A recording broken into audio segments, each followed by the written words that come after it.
नमस्कार, आप देख रहे हैं जनता टीवी और मैं हूं आपके साथ अभिषेक। खबरों का रुख करते हैं फटाफट अंदाज में। मुख्यमंत्री योगी आदित्यनाथ आज राजधानी स्थित doctor Shyama Prasad Mukherjee civil hospital पहुंचे, जहां उन्होंने कोविड वैक्सीन का दूसरा डोज लिया और सिविल हॉस्पिटल में निर्देशक डॉक्टर सुंदरिया से मुलाकात की। योगी आदित्यनाथ वहीं वैक्सीन लगवाने के बाद सीएम योगी ने ट्वीट कर तस्वीर शेयर की और लिखा कि आज स्वदेशी कोविड वैक्सीन की दूसरी डोज प्राप्त कर मन प्रफुल्लित है। प्रधानमंत्री जी के मार्गदर्शन में कोरोना वैक्सीन का यह सुरक्षा कवच सभी नागरिकों को मुफ्त प्रदान किया जा रहा। आप सब लोग भी अपना क्रम लगवाएं और अवश्य वैक्सीन का टीका लगवाएं, जिससे टीका जीत का सभी कोरोना हारेगा, भारत जीतेगा। इस तरीके की 3 बातें। उत्तर प्रदेश में मुहर्रम के दौरान ताजिया या जुलूस की अनुमति नहीं होगी। डीजीपी मुकुल गोयल ने सभी पुलिस अधीक्षकों को मुहर्रम के मद्देनजर दिशा निर्देश जारी किए, जिसमें कोविड-19 के प्रोटोकॉल का पालन करना अनिवार्य होगा।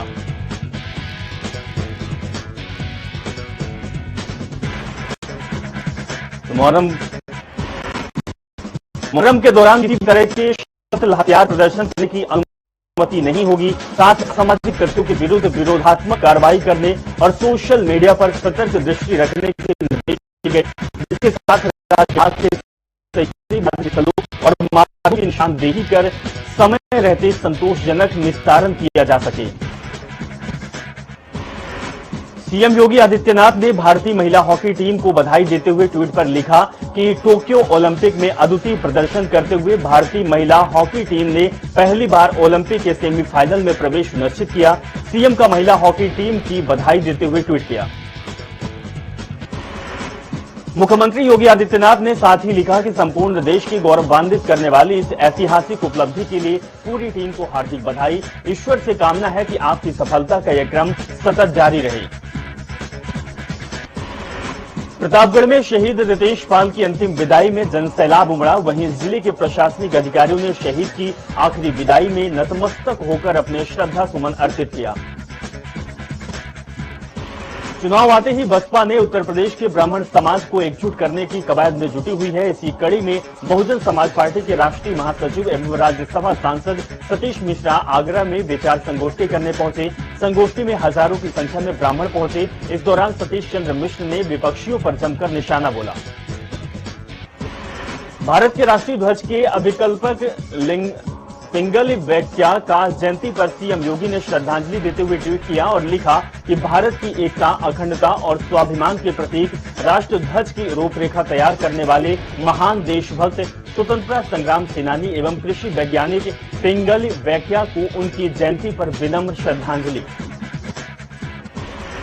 बलरामपुर के भाभर रेंज में हरे भरे पेड़ों को काटा जा रहा। आरोप है कि जंगल का ही अधिकारी इन लकड़ियों को काटकर ट्रक में लोड कर बाहर भेज रहा, लेकिन मुखबिरी होने के कारण जंगल में एसडीओ अजीत प्रताप सिंह और पुलिस की संयुक्त टीम पहुंचकर मौके से अवैध व्यापार का भंडाफोड़ किया। उत्तर प्रदेश में अगले साल होने वाले विधानसभा चुनाव से पहले नेशनल डेमोक्रेटिक अलायंस में फूट पड़ने की संभावना तेज हो गई, क्योंकि बिहार में बीजेपी को समर्थन देकर सरकार बनाने वाली विकासशील इंसाफ पार्टी के बाद अब जीतन राम मांझी की पार्टी ने भी यूपी में दस्तक दे दी है। हम पार्टी के नेता संतोष मांझी लखनऊ पहुंचे। यहां उन्होंने ऐलान किया कि उनकी पार्टी भी यूपी में विधानसभा चुनाव लड़ेगी। इससे पहले वीआईपी पार्टी के मुकेश सहनी यूपी में अकेले दम पर चुनाव लड़ने का ऐलान कर चुके हैं। संतोष मांझी हम के बैनर तले उत्तर प्रदेश में आज सीएम योगी आदित्यनाथ के अलावा कई वरिष्ठ नेताओं से मुलाकात कर सकते हैं। आज सावन का दूसरा सोमवार है। आज के दिन भगवान शिव की पूजा की जाती है और इसका अलग ही महत्व होता है। आज का दिन और भी खास है क्योंकि ये दूसरा सोमवार 9वीं तिथि को पड़ा। धार्मिक मान्यताओं के अनुसार आज के दिन पूजा आराधना करने से आपकी सारी मनोकामनाएं पूरी होती हैं। 28 जुलाई को केंद्रीय चुनाव आयोग के साथ समीक्षा बैठक में दिए गए निर्देशों के बाद अब राज्य के मुख्य निर्वाचन अधिकारी अजय शुक्ल आगामी 3 या 4 अगस्त को सभी जिलाधिकारियों के साथ वीडियो कॉन्फ्रेंसिंग कर चुनाव की तैयारियों को आगे बढ़ाने के लिए बातचीत करेंगे।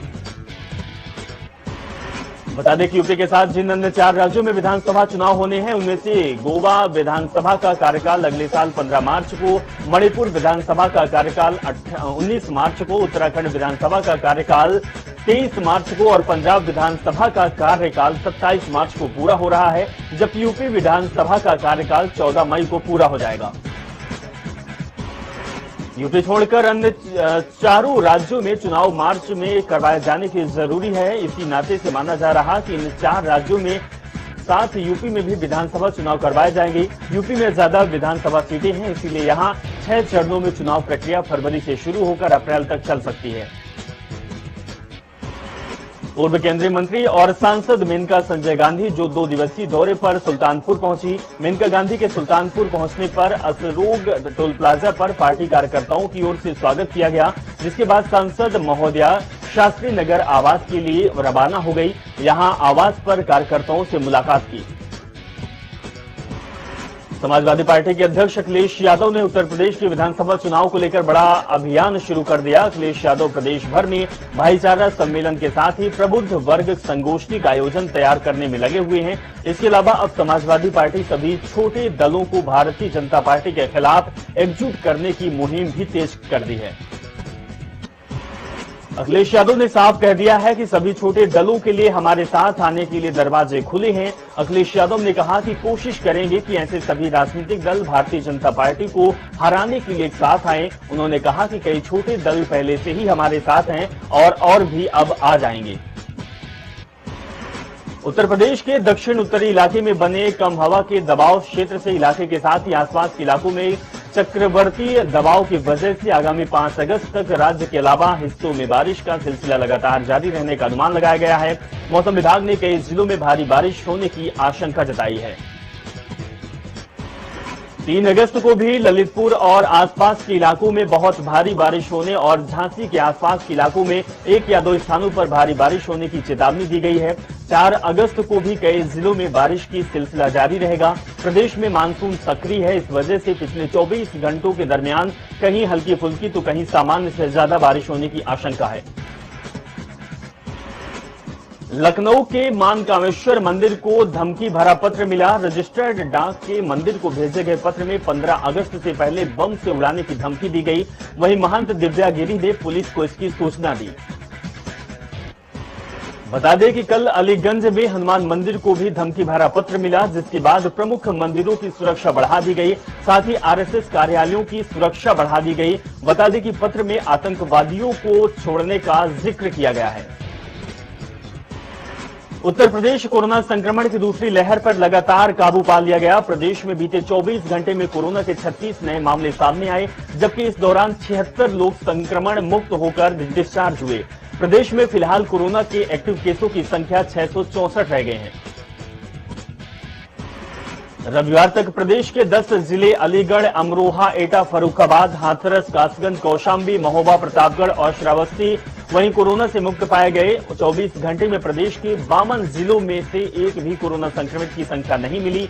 राज्य में 23 जिले ऐसे हैं जहां से 10 से कम होकर सिंगल डिजिट में मामले रह गए। कोरोना संक्रमण की नियंत्रित स्थिति के बावजूद भी यूपी जिले अलीगढ़, अमरोहा, एटा, फर्रुखाबाद, हाथरस, कासगंज, कौशाम्बी, महोबा, प्रतापगढ़ और श्रावस्ती वहीं कोरोना से मुक्त पाए गए। 24 घंटे में प्रदेश के 52 जिलों में से एक भी कोरोना संक्रमित की संख्या नहीं मिली। राज्य में 23 जिले ऐसे हैं जहां से 10 से कम होकर सिंगल डिजिट में मामले रह गए। कोरोना संक्रमण की नियंत्रित स्थिति के बावजूद भी यूपी में एक्टिव टेस्टिंग जारी है और निर्देश सीएम योगी ने दिया है। एग्रेसिव टेस्टिंग और ट्रीटमेंट की नीति यूपी में कोरोना नियंत्रण में मददगार रही है। बीते 24 घंटे में 2,48,152 सैंपल की जांच की गई, जबकि अब तक कुल 6,57,50,787 सैंपलों के टेस्ट लिए गए। इटावा में जसवंत नगर यमुना नदी के किनारे हजारों की संख्या में मरी हुई मछलियां मिलने से हड़कंप मच गया। नदी में बढ़ते प्रदूषण, जहरीली दवा के कारण हादसा होने की आशंका जताई जा रही। आपको बताते चले कि बीढ़ी क्षेत्र के घुरहा जाखन गांव में कुछ लोग सुबह जब यमुना नदी किनारे गए तो अचानक बड़ी संख्या में मरी हुई मछलियां देखकर हैरान रह गए।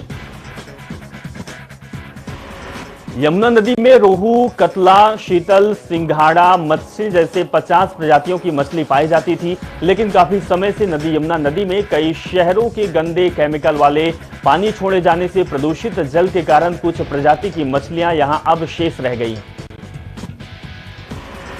चित्रकूट के रामघाट में भयंकर बाढ़ का पानी दुकानों में घुस गया, वहीं पुलिस ने अलर्ट जारी कर दिया। वहीं लगातार हो रही बारिश से सीतापुर चौकी पुलिस घाट में इर्द गिर्द बसे लोगों और राहगीरों को परेशानियों का सामना करना पड़ रहा है।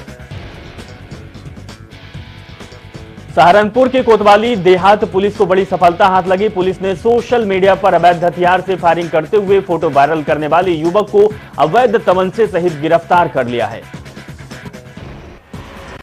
कानपुर देहात के मुसान नगर क्षेत्र के सरोटा गांव में संदिग्ध परिस्थितियों में महिला ने सिंदूर नदी में छलांग लगा दी, जिसके बाद मौके पर पहुंची पुलिस ने गोताखोरों की मदद से शुरू महिला की तलाश कर रही है। आगरा के थाना पिनाहट क्षेत्र में चंबल नदी के तेज बहाव में आकर पैंटून पुल बह गया, वहीं पुल पर रह रहे कर्मचारियों को सुरक्षित निकाला गया। बता दें कि ऐसी घटना पहले भी हो चुकी है, लेकिन कर्मचारियों ने कोई सबक नहीं लिया। रायबरेली के जगतपुर थाना क्षेत्र में तेज रफ्तार ट्रैक्टर ने अनियंत्रित होकर 2 बाइक सवार युवकों को जोरदार टक्कर मार दी। हादसे में एक युवक की मौके पर मौत हो गई, वहीं दूसरा गंभीर रूप से घायल हो गया। पुलिस ने ट्रैक्टर चालक को हिरासत में ले लिया। अमरोहा के गजरौला नेशनल हाईवे 9 पर लगातार हो रही बारिश की वजह से रोड जमीन के अंदर धंस गई, जिसकी वजह से वहां एक ट्रक बुरी तरह से फंस गया और काफी मशक्कत के बाद जेसीबी की सहायता से ट्रक को बाहर निकाला गया। गनीमत रही कि कोई भी बड़ा हादसा नहीं हुआ। रायबरेली के लालगंज कोतवाली क्षेत्र में तेज रफ्तार 2 बाइक आपस में भिड़ गए। हादसे में एक युवक की दर्दनाक मौत हो गई और 2 लोग गंभीर रूप से घायल हो गए, जिसके बाद घायलों को उपचार के लिए अस्पताल में भर्ती करवाया गया। बलरामपुर गांव में खेत में पानी चले जाने को लेकर 2 पक्षों में जमकर मारपीट हो गया। इस दौरान एक पक्ष ने अपनी लाइसेंसी बंदूक चलाकर एक युवक को घायल कर दिया। वहीं सूचना पर पहुंची पुलिस ने घायलों को इलाज के लिए भेजा, जहां उनका इलाज के दौरान मौत हो गई। रायबरेली के सलोन थाना क्षेत्र के प्राथमिक विद्यालय मटका में बच्चे के दाखिले को लेकर शिक्षा मित्र ने प्रधान अध्यापक पर मारपीट करने का आरोप लगाया। प्रधान अध्यापक ने सरिया और ईंटों से शिक्षा मित्र पर हमला किया, जिसके बाद शिक्षा मित्र ने उच्च अधिकारियों से शिकायत कर कार्रवाई की मांग की। कानपुर देहात में यमुना और सेंगूर नदी का जलस्तर बढ़ने से क्षेत्र में बाढ़ के हालात बन गए। किसानों की फसलें जलमग्न हो गई, दर्जनों गांवों का संपर्क भी टूट गया। वहीं बाढ़ को देखते हुए प्रशासन ने पुख्ता इंतजाम कर लिए और लोगों को भी सुरक्षित जगह रहने की सलाह दी।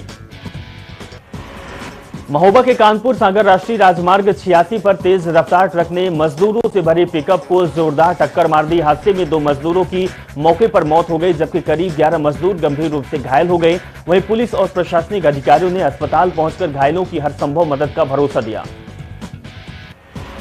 उन्नाव के गंगा घाट कोतवाली क्षेत्र के स्थित गंगा पुल से स्टंट मारकर छलांग लगाते बच्चों का वीडियो वायरल हो रहा। बच्चों को छलांग लगाते देखकर राहगीरों का जमावड़ा लग गया, जिसके बाद सूचना पर पहुंची पुलिस ने बच्चों को पुल से हटाया। लखीमपुर खीरी के डोगपुर गांव में खेत में गन्ना बढ़ाई करने गए 5 मजदूरों पर बाघ ने हमला कर दिया। हमले में एक मजदूर गंभीर रूप से घायल हो गया, जबकि 4 लोगों को हल्की फुल्की चोटें आई है। लोगों के शोर मचाने से बाघ वापस खेतों की तरफ चल गया। आगरा के जवाहर पुल में 50 फीट की ऊंचाई से यमुना के स्टंट करते युवकों का वीडियो वायरल हो रहा है। इस वक्त यमुना में पानी का तेज बहाव है, जिस ओर स्थानीय पुलिस का ध्यान नहीं जा रहा। अमेठी के भीखीपुर गांव में युवक ने नाबालिग लड़की को शादी का झांसा देकर महीनों तक दुष्कर्म किया, जिसके बाद आरोपी युवक शादी के लिए धर्म बदलने का दबाव भी बना रहा था। जिसके बाद पीड़िता के पिता की तहरीर पर पुलिस ने मुकदमा दर्ज कर जांच शुरू कर दी है। बरेली के फरीदपुर थाना क्षेत्र में लड़की के साथ छेड़छाड़ करने का मामला सामने आया। आसपास के लोगों ने बदमाश को सबक सिखाने के लिए हाथापाई और उसके कपड़े फाड़ दिए, लेकिन भीड़ से छूटकर बदमाश फरार हो गया। जिसके बाद लड़की के परिजनों ने छेड़छाड़ की शिकायत थाने में दर्ज कराई। बदायूं के कोतवाली साहसवान कब्जे में 18 साल का युवक तालाब में डूब गया। गोताखोरों की मदद से रेस्क्यू के बाद युवक के मरणासन अवस्था में निकाला गया और आनन फानन में उपचार के लिए भेजा गया। हरदोई के कछौना कोतवाली इलाके में लखनऊ हरदोई मार्ग पर एक तेज रफ्तार कार अनियंत्रित होकर खाई में पलट गई। हादसे में जहां कार क्षतिग्रस्त हो गई तो कार सवार जख्मी हो गया, जिसके बाद घायलों को शीशा तोड़कर बड़ी मुश्किल के साथ बाहर निकाला गया। कानपुर के चकेरी थाना की जाजमऊ पुलिस चौकी अंतर्गत बुजुर्ग मां बाप को इंसाफ दिलाने के लिए पुलिस कमिश्नर असीम वरुण पहुंचे और आरोपी बहू बेटे को जेल भेज दिया। बता दें कि बुजुर्ग ने बेटे और बहू पर मारपीट कर घर से निकालने की शिकायत मिली थी, जिसके बाद सवेरा योजना के तहत इस मामले पर कार्रवाई की गई।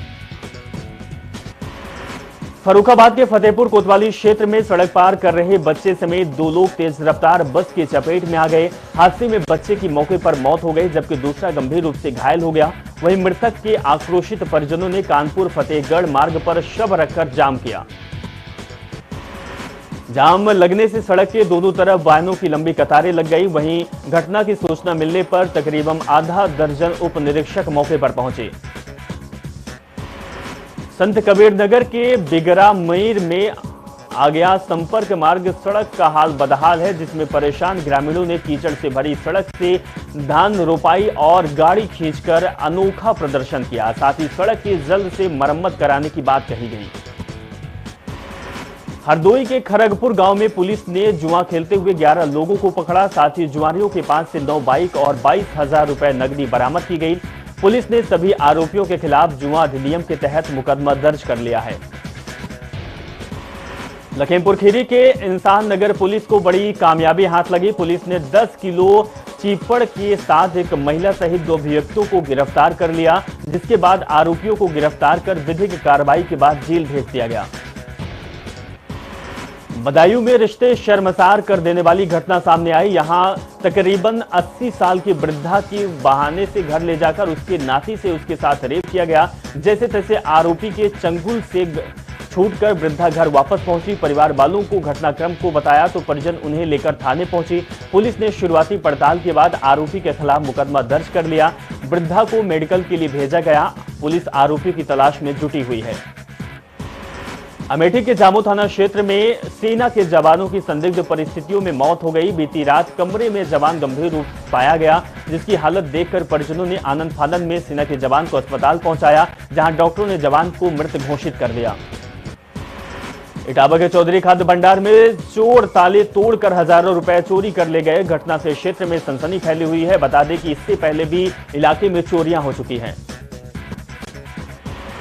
कानपुर देहात में पुखरवा नगरपालिका चेयरमैन ने 48 सालों से सरकारी जमीन पर अवैध कब्जा किया हुआ था, जो कि तहसील प्रशासन ने मुक्त करा दिया। कोर्ट के आदेश पर उप जिलाधिकारी ने अवैध कब्जे पर बुलडोजर लगवाया। महराज के ग्राम चंदनपुर में 8 साल की बच्ची को तेंदुआ उठाकर ले जाने से क्षेत्र में दहशत का माहौल है। बता दें कि 2 दिन में 2 बच्चों को तेंदुए ने अपना शिकार बना लिया। वहीं वन अमला लापरवाही के कारण ग्रामीणों में भारी आक्रोश भी है। आगरा में मणपुरम गोल्ड लोन कंपनी करोड़ों की डकैती के मामले में फरार 40,000 की नामी बदमाश से पुलिस ने सिकंदरा क्षेत्र में मुठभेड़ हो गई और गोली लगने से घायल बदमाश को पुलिस ने हॉस्पिटल में भर्ती कराया। वहीं आरोपी से 2 किलोग्राम सोना और 42,000 रुपए बरामद किए। मुख्यमंत्री पुष्कर सिंह धामी ने दून सैनिक इंस्टीट्यूट गढ़ी कैंट में राष्ट्रीय कैंडेट कोर के अपर महानिदेशक रहे मेजर जनरल स्वर्गीय केजे बाबू के चित्र पर पुष्प अर्पित कर उन्हें श्रद्धांजलि दी। मुख्यमंत्री ने दुख की इस घड़ी में उनके परिजनों को शक्ति प्रदान करने की ईश्वर से कामना की। मुख्यमंत्री ने कहा कि मेजर जनरल श्री केजे बाबू ने अपना पूरा जीवन भारत माता की सेवा में लगाया। राष्ट्रीय कैंडेट कोर से भी उन्होंने सेवा के दौरान सराहनीय काम किया। उत्तराखंड में आज से कक्षा 9वीं से 12वीं के विद्यार्थियों के लिए फिर से स्कूल खुलने जा रहे हैं। वहीं कक्षा 6वीं से लेकर 8वीं तक की कक्षाएं 16 अगस्त से शुरू होगी। ये निर्णय रविवार को राज्य के शिक्षा मंत्री अरविंद पांडे ने लिया। शिक्षा विभाग ने राज्य में स्कूलों को फिर से खोलने के लिए मानक संचालन प्रक्रिया SOP जारी किया है। शिक्षा मंत्री ने ट्वीट कर सभी स्कूलों को कोविड-19 प्रोटोकॉल का सख्ती से पालन करने का निर्देश दिया। साथ ही जानकारी दी कि जिस कक्षा में छात्रों की संख्या अधिक है, वहां कक्षाएं 2 पालियों में बांटी जाए। उत्तराखंड कांग्रेस का 3 दिवसीय विचार मंथन शिविर ऋषिकेश में आयोजित किया जाएगा, जहां एआईसीसी की मीडिया प्रभारी जरिता लैपलॉन्ग ने बताया कि 3 दिवसीय मंथन शिविर में 3 दिन से 5 अगस्त तक ऋषिकेश में आयोजित किया जाएगा। विचार मंथन शिविर में राज्य का शीर्ष नेतृत्व एकजुट होकर 2022 के विधानसभा चुनाव अभियान की शुरुआत करेगा। मंथन शिविर में प्रदेश प्रभारी देवेंद्र यादव, प्रदेश अध्यक्ष गणेश गोदियाल, चुनाव प्रचार समिति अध्यक्ष हरीश रावत और नेता प्रतिपक्ष प्रीतम सिंह सहित सभी सीनियर नेता मौजूद रहेंगे। साथ ही शिविर में चुनाव से जुड़े मुख्य विषयों पर विधायकों के अलावा अन्य कार्यकारी लोग भी बात अपनी रखेंगे। उत्तराखंड में बीते 24 घंटे में 22 नए कोरोना संक्रमण मिले, वहीं एक मरीज की मौत नहीं हुई, जबकि 45 मरीजों को ठीक होने के बाद घर भेजा गया। वहीं सक्रिय मामलों की संख्या 609 पहुंच गई है। स्वास्थ्य विभाग की ओर से जारी बुलेटिन के अनुसार रविवार को 21,238 सैंपलों की जांच रिपोर्ट नेगेटिव पाई गई। वहीं अल्मोड़ा, बागेश्वर, चमोली, टिहरी और उधम सिंह नगर में एक भी संक्रमित मरीज सामने नहीं आए। प्रदेश में अब तक कोरोना के कारण संक्रमितों की संख्या 3,42,161 पहुंच गई है। इनमें से 3,28,153 लोग ठीक होकर घर जा चुके हैं। प्रदेश में कोरोना के चलते अब तक कुल 7,362 लोगों की जान जा चुकी है। रुद्रपुर से काठ गोदाम के बीच बनने वाला राष्ट्रीय राजमार्ग 109 पिछले 3 सालों से खस्ताहाल हालात में है। आलम यह है कि 3 सालों से निर्माण कार्य ठप पड़ा हुआ है, जिस कारण आए दिन सड़क हादसे हो रहे हैं। हरिद्वार के इस्लाईपुर गांव के बाहर मेन रोड के बीचों बीच एक अजगर आने से अफरा तफरी का माहौल हो गया। अजगर को देख काफी संख्या में भीड़ जुट गई, तो वहीं सूचना पाकर पहुंची वन अमला की टीम ने अजगर को रेस्क्यू कर सुरक्षित पथरी जंगल में छोड़ दिया गया। हल्द्वानी में लालकुआं के हल्दचौड़ सिंगल फार्म में दिन दहाड़े वृद्ध महिला से चेन स्नैचिंग का मामला सामने आया, जिसके बाद सीसीटीवी फुटेज में 2 बाइक सवार महिला के पास आकर चेन स्नैचिंग कर फरार होते दिखाई दे रहे। वहीं सीओ प्रमोद साह का कहना है कि पुलिस की टीम आरोपियों की तलाश में जुट गई है और आरोपी जल्द ही गिरफ्त में होंगे। हरिद्वार के भिकमपुर गांव के तालाब में एक मगरमच्छ घुस गया, जिसके बाद तालाब के मालिक ने वन विभाग को सूचना दी और वन विभाग की टीम ने मौके पर पहुंचकर ग्रामीणों की मदद से किसी भी तरह मगरमच्छ को काबू कर लिया और फिर उसे गंगा नदी में छोड़ दिया गया। वहीं मगरमच्छ निकलने से क्षेत्र में दहशत का माहौल बना हुआ है। वैश्विक महामारी कोविड-19 की तीसरी लहर के आने से पहले 18 साल से कम उम्र के बच्चों को बचाने के लिए स्वास्थ्य विभाग ने कमर कस ली है। मुख्य चिकित्सा अधिकारी शंभू कुमार झा ने बताया कि पूरे स्टेट के लिए एक प्रोग्राम तैयार किया गया है, जिसके चलते संक्रमण के 3rd वेव आने से पहले स्वास्थ्य विभाग तैयारियों में जुटा हुआ है। उन्होंने जानकारी देते हुए बताया कि इसमें बच्चों की उम्र को 3 भागों में डिवाइड किया गया है, जिसमें 0 से 1 साल, 1 साल से 10 साल और 10 साल से 18 साल के बच्चों को एक डोज वैक्सीन का दिया जाएगा, जिनके लिए दवाओं की खरीदारी की जा चुकी है। इसमें दवाएं, ड्राफ्ट, टैबलेट और सिरप तीनों ही रूप में ली गई हैं। बद्रीनाथ हाईवे बीते दिन भनेरपानी के पास मलबा आने से रास्ता बंद हो गया, जिससे दोनों ओर वाहनों की लंबी कतार लग गई। एनएच की जेसीबी मलबा हटाने में लगी हुई है, तब जाकर रात के हाईवे को आवाजाही के लिए खोला जा गया। वहीं दूसरी ओर छिनका और क्षेत्रपाल से भी मलबा आने से बंद हो गया। करीब 3 घंटे की कड़ी मशक्कत के बाद हाईवे को खोला गया। चमोली जिले में लगभग 13 जगहों पर भूस्खलन हुआ। इन दिनों जिले में करीब 24 संपर्क मार्ग बंद पड़े हुए हैं। चलिए, इस बुलेटिन में बस इतना ही। आप देखते रहिए जनता टीवी। नमस्कार।